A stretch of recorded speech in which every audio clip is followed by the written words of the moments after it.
sure. I'll try. Okay.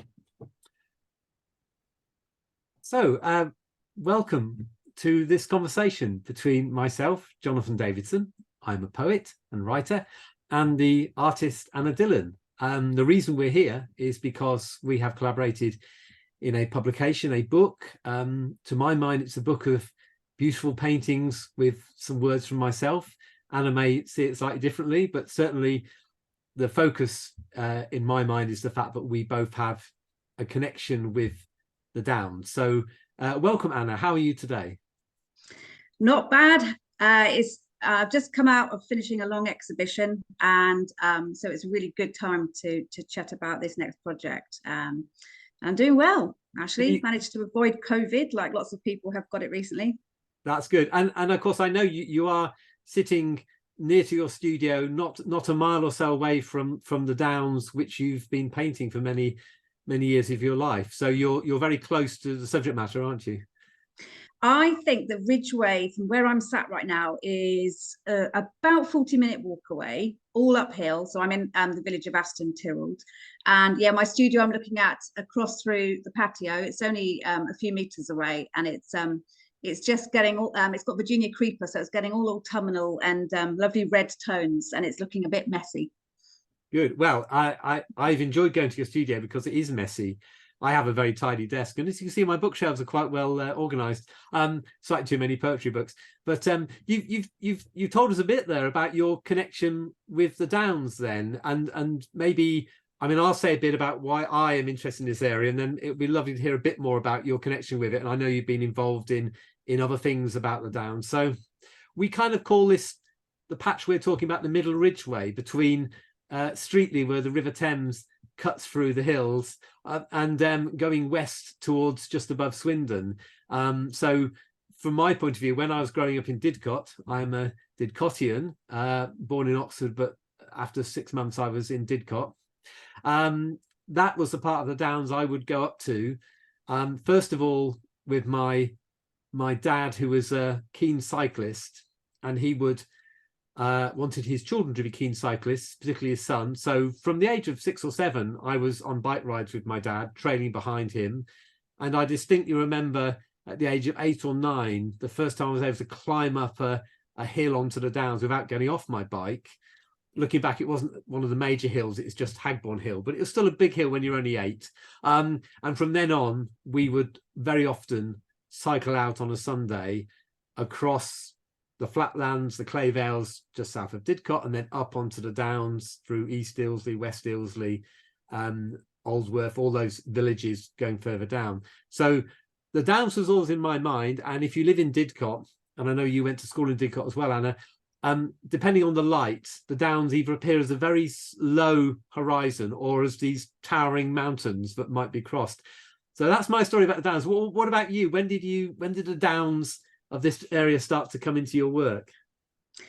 Well, I always like to think that the connection I have with the Downs and the Ridgeway connecting me to where I live is something that I've always had, because I went to school in Avebury. So I actually started my childhood at Avebury School, and then I moved here about the age of 7 to Aston Tyrrell, and I was born in Wallingford. So that Ridgeway connects all of those kind of parts of where I've lived. And the Downs here, when you were talking about Didcot and cycling with your father, I was thinking of going on a school bus, and the bus taking us to Didcot and trailing through all the villages. And I was always staring out the window. I was that sort of kid that would sit on their own and be in a world of their own, daydreaming. And you always got the glimpse of the chalk downland as you sort of meandered around the village streets.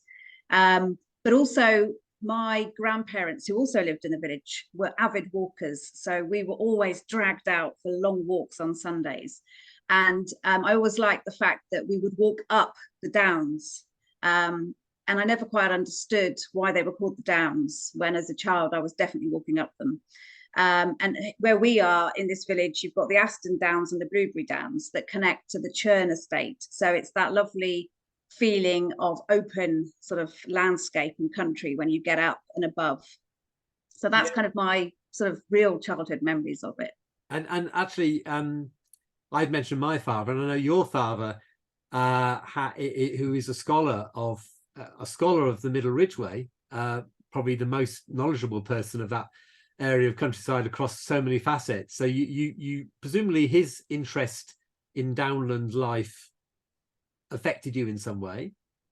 He walked the Ridgeway with his brother-in-law in the 1970s, and he walked the stretch we're talking about, so from Avebury to Goring, and they did it as two young lads with no idea, a backpack, unsuitable footwear, no water, and I don't think they did it all between you and me, but they had a lot of fun en route. So I remember him talking about this epic walk, and I was always very interested in doing that myself. But he also had a bigger, broader knowledge of chalk downland because he was an ecologist. So he was always on walks where we were going out into this downland, encouraging my sister and I to look at the nature around us and to look at all the sort of biodiversity. So I've always had that kind of visual connection to the landscape in that way, through him, very much so. Yes, yes. We're talking, of course, because you and I know this landscape very well, and I have the reality of it in my mind. I also have its vision through your paintings in my mind, and you may have some versions of it through my words. But for people who might be watching this video who don't know what the Middle Ridgeway is like and what the Berkshire/Wiltshire Downs are like, I wonder how we would describe them. I'm going to put you on the spot there, Anna, as you're the visual artist. Could you? How would you describe the nature of this landscape that we have both responded to? I'm also interested in history. So I think when you would walk, definitely the stretch of this Berkshire Downs, the east side of the Berkshire Downs here, it's clearly very much a farmed landscape now.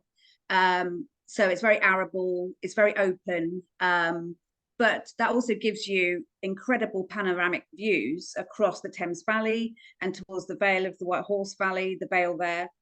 So the experience of getting up onto those downs and walking, and by the way, there's an incredible network of footpaths and old drovers roads and all. I mean, even I get lost at certain points up there where there's 5 or 6 roads kind of intertwining in around the Ridgeway. You get a feeling of escapism. You get a feeling of being solitary in a broader landscape. It's always, for me, very relaxing, but it's also inspirational. You constantly look. The light up there is really quite something, I feel, even in all weathers, like today, which is a bit murky because we've had a storm. It's always dramatic. Yes, you're right. And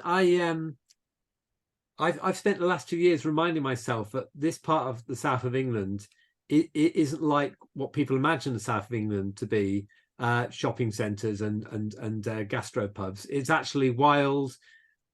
Hardly anybody lives actually on the downs because traditionally there was no link to water. The water had sunk through the chalk, so you lived on a village at the foot of the downs or slightly further down the dip slope heading down towards the Kennet Valley.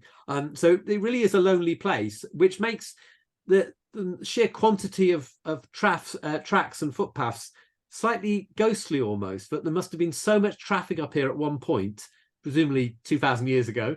And yet now it's just, on a weekend it's walkers. But actually I've been up there often and there's been literally no one else in sight, which, given you're only 2 miles from Didcot railway station, is pretty impressive. So that emptiness you mentioned and the light, that makes me want to ask you about your artistic influences. I happen to know the poster behind you is by Paul Nash, and I happen to know that he had connections with our part of the world. But how have you developed as an artist, and how have you come to produce these very vivid, hyper-realistic paintings? Well, my influence and inspiration definitely comes from the 20th century British artists like Paul Nash. I love his brother's work. John Nash, who was the lesser known of the two brothers, but has become quite established in people's minds. There's also obviously Eric Ravilius, who painted so brilliantly, lots of chalk downland, and managed to capture the quality of that light we're talking about in the expanse. I also have a book here, which I'm just going to show in the video. This was an exhibition and a book done by Richard Ingrams, I think famously for editing The Oldie.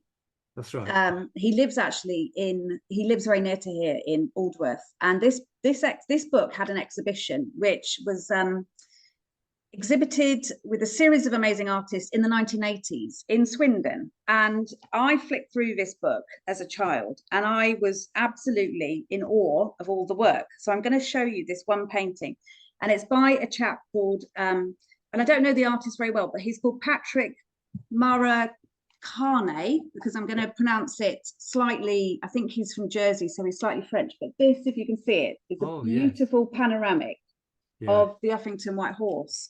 Now, I saw this in 1982 and I was 10, this painting in the flesh. So this book probably started me connecting with that landscape genre of painting, without doubt. That book, that exhibition had a profound effect.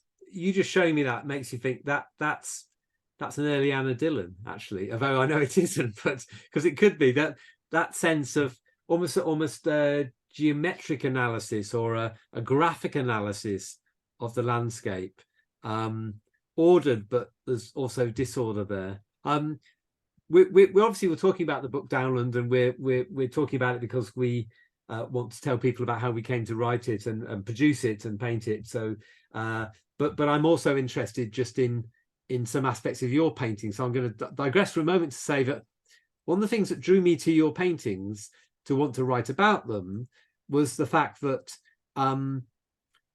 human life is very much hidden. We see the fields, and I know those fields were set by humans. We see sometimes Didcot Power Station, the late Didcot Power Station, occasionally a building, very, very occasionally.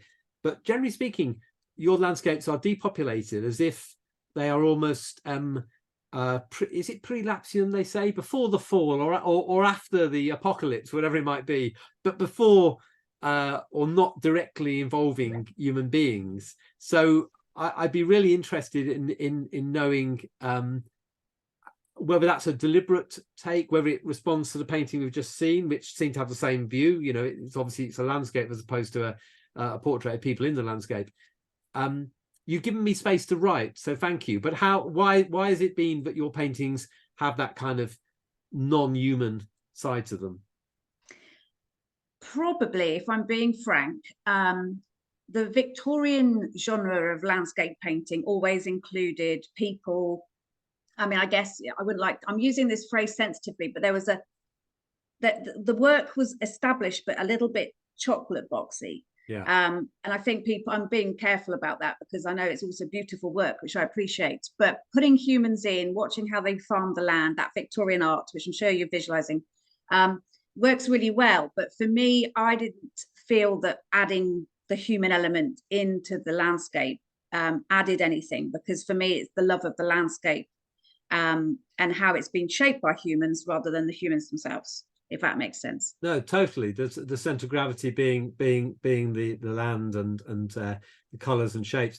And one thing I've always been struck by, and I've responded to it in one of the poems, is when you study one of your paintings closely, you see an extraordinary range of colors for what I would say is just like green gray, something like that. And I know your paintings are, you know, you're not doing a photographic reproduction of what you see, you're doing a version of it filtered through your imagination. But would you say a little bit about your use of color? Where does that come from, that very bold analysis of what we're actually seeing? Well, there's a couple of things about the color, and I do see those colors. There's an Australian artist people might be familiar with, whose surname is Hunterwasser, who produces beautiful coloured work. And I was a big fan of his work, and that real bold kind of primary colours inspired me. But I'm going to pay credit to my former art teacher of Didcot Girls' School, Ron Freeborn, who sadly passed away a few years ago. But he taught at the Didcot Sixth Form, and he taught me through GCSE level as well. He was a phenomenal art teacher and has actually left an amazing legacy of lots of artists in this area being inspired and encouraged by him. and he taught us to paint and not be afraid of colour. And so the colour element, the colorism, was something he taught us by looking at impressionist work and examining them, and then really not just being fearless about colour. So that's kind of, I'd like to just pay credit to him, because he had a great influence on why I'm an artist today. And some of it is the style of how I work. But I think you can never underestimate the importance of colour. And he taught us to look beyond what was there to see colours that other people might miss. Yes, yeah. That's an interesting description of looking beyond, because obviously when I've responded in terms of poems, I've resisted the urge to simply describe the painting. No one needs me to describe the painting. It does that perfectly well itself.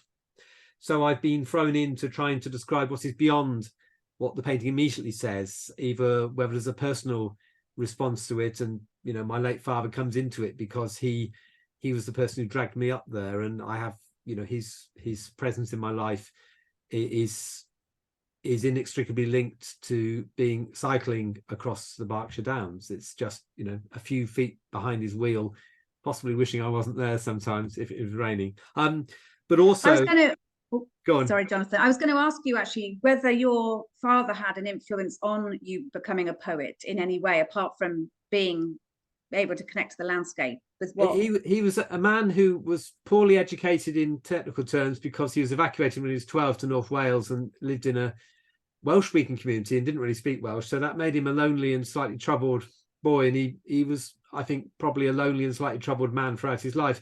But he loved to perform, and was a great dancer in the classical mould, in terms of ballroom dancing and so on.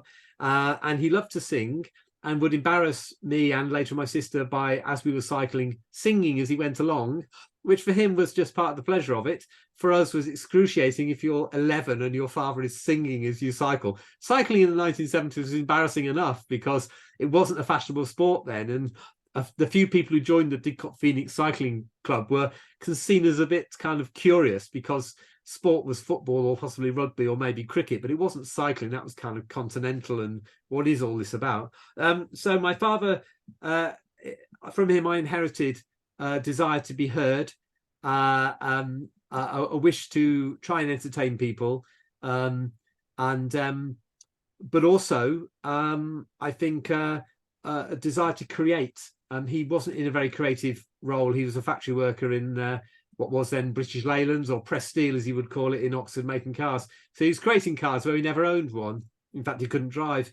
So that wasn't very creative for him. So he liked to create other things. So he created, well, he sang and he started clubs and societies, and then probably fell out with people because that was his nature. But he was certainly wanting change and wanting something to happen. And he was very pleased that, you know, I was a maker of stuff, because I've had books, and, you know, he lived long enough to see those books published and to hear me read at events and so on.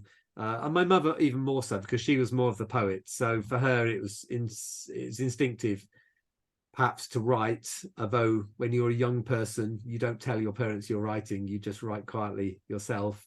Later on, she and I shared lots of poetry, reading of all sorts of poems as a way of connecting. And she was very concerned with the natural world as well, which my sister reminds me, you know, when you went for a walk with my mum, she would just be identifying flowers all the time and talking about them, just like your dad did. So my sister is now a very professional amateur naturalist, a specialist in lichen and butterflies and flowers, because our mum would stop and say that's a whatever, and Sylvia picked up that. And of course she went to the same girls' school as you did. She's slightly older than you, and she was also taught by Ron Freeborn. So it's a very small world, isn't it? We've come back to these connections with the landscape, with that part of England, and with a very, you know, Sylvia has fond memories of him as well, a very wonderful art teacher.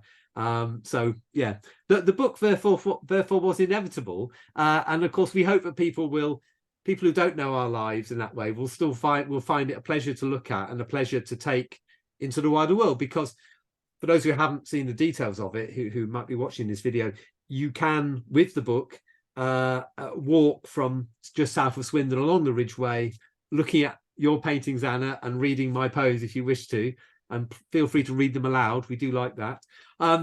right down to where the path starts to go down towards the River Thames at Goring and Streatley. So it is a sort of a guidebook, although we didn't start out to making it a guidebook. We've got a little bit of time, so let me ask you just another couple of questions, Anna, if I may. I know you wouldn't call yourself a literary person, but having been in your studio, it's full of books, full of writings often about the world, the physical world you've written about. How has it been to have some strange man like me write in response to your paintings? That wasn't what you'd anticipated maybe 10 years ago, and I hadn't anticipated either. But what's it been like for you? Well, your poems, Jonathan, are fascinating because they don't take you in the same. When they change direction, they change quite quickly. So when you read your poem, you're not quite sure where it's going to go, and that's what I love. It takes you in a different direction than maybe you think it will. So that's what I think is really magical about your work. And I am happy to confess that I'm quite dyslexic as a person, which I think is reasonably common when you use the creative part of your mind. So I wish I could be a good writer, but I'm not. So I really connect and respect the people who have that skill, because it's a skill I'd have loved, which is why I'm drawn to your work and your poetry, because I think it's something that I've not been aware of, a collaboration like this, where the landscape is being seen from two perspectives, and we're promoting that and we're encouraging that from different mediums, but the link together is our personal love of this landscape. So I think your work, I really enjoyed the collaboration, and I often think, or say actually, that as an artist you're constantly learning, and you learn off other people and you're engaging, and so your work will teach me things. This project and this book will teach me and inspire me in different ways as well. So that's what's so nice about this collaboration. Well, thank you very much. It sounds like I offer you that question to get to unalloyed praise in return. So, but thank you for that. It's very pleasing. And of course, I mean, as you've heard me say, to cause myself to really look at your paintings has been an absolute pleasure, of course, but also to think a bit about the process you've gone through and the decisions you've made, and then also to read about the painters who inspired you, to understand where you've come from. And we maybe have similar trajectories through a sort of English tradition, not isolationist, but English in the sense of how we respond to a non-urban landscape. So I was a reader of Thomas Hardy, and he was definitely a man of the Downs, and so it goes on. So that's been a real pleasure, and having seen your studio and seen a little bit of how you make a painting, the sheer physical hard work it takes. I mean, it doesn't take that long if you're lucky to write down 50 words in the right order, but to cover one of your canvases in stuff that makes a great look is, I'm in awe of it, because it's so far away from anything I could do. And for people who've subscribed to the book, and if you're watching this before the 1st of January 2024, you can still subscribe. If you're watching it afterwards, you can imagine this. We are offering subscribers a chance to both come to the launch, which will be in Swindon on the 8th of May 2024, but also by arrangement to pop in and see you in your gallery and see a little bit about how you make your paintings. And obviously there are the paintings in the book, many of which are in private collections, but you've got many other things you're producing, which draws me to maybe our final question, which is to ask you a little bit about where your practice is going. I know you as a landscape painter. I've looked at your website, which is annadillon.com, and it's full of wonderful images, so many really superb paintings, mostly, not exclusively, mostly around the south of England and chalk and so on, but in that tradition of landscape painting. So where are you going now? Are you staying in that world, or are you developing in other ways? I'm definitely embedded in the landscape, and I feel that there's nothing more I'd like to do than continue to paint landscapes. My challenge is where, so my kind of quest is to get out and walk more. I've really become a big walker. So walking and painting are the two things that I kind of mesh together. and there's so much of the British Isles that I want to see via walking and then painting. I've also done a collaboration with a drone pilot, Headley Thorne, recently. So we've had this Wessex Airscapes collection of exhibitions, 2 exhibitions to date, and we're using them in terms of counties. So we just finished the Wessex Airscapes Wiltshire exhibition at the Wiltshire Museum, and maybe one of the future projects would be to move down towards Dorset or Somerset and to pull together another exhibition of work. And I've also abstracted a bit with some of my work. So in the latest exhibition, I was doing a little bit of collaging and monoprinting, which has enabled me to have a smaller, looser style of work, which is taking away from the more controlled, large oil paintings that I do. So that's really fun, and it's quite exciting as a new medium, and I'm loving it because it's kind of risky. You don't know where it's going, it's hit and miss, so it's enabling me to just get a little bit kind of excited again about really sort of dynamic artwork. And what about you, Jonathan? What are you going to do? Well, I never know after one book what I'm doing next, and as poets will know who are watching this, you never know if there's going to be another book, because the poetry world is full of ups and downs and so on, and I'm published by relatively small publishers. Oddly enough, I'm possibly heading in the other direction for you, in that I'm more and more interested in form and the restrictions that form place upon you and the outcomes as a result, which means you write much more slowly, because to write in a highly formulaic way, a villanelle or a sonnet or something, takes a lot longer because your choices are limited, and you feel very much like you're working with the material. Maybe that is how you feel, because I do feel like I've got these words and I'm just trying to get them in the right place at the right time. So I'm more moving towards that. I have a composer friend who set one of my poems to music in the kind of classical music tradition. So he is very much influenced by Vaughan Williams and Benjamin Britten and Finzi and Ivor Gurney. So maybe there'll be some opportunity for me to write for another type of artist to take the work. Yeah, so that's where I've got to, and I honestly don't know. And when I publish a book, I feel like it's going to take 2 years to make it happen, which this has been the case, and it will have a hopefully a long life, but certainly at least 2 years of me feeling this is the book I'm connected with. This is the one I want to talk about and want to share.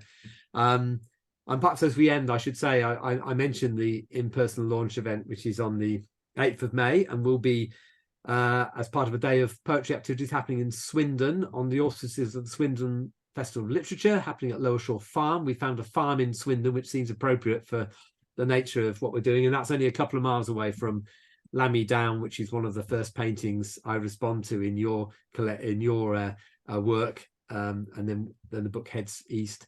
So people can come and hear you and I talk again, and then answer questions, of course.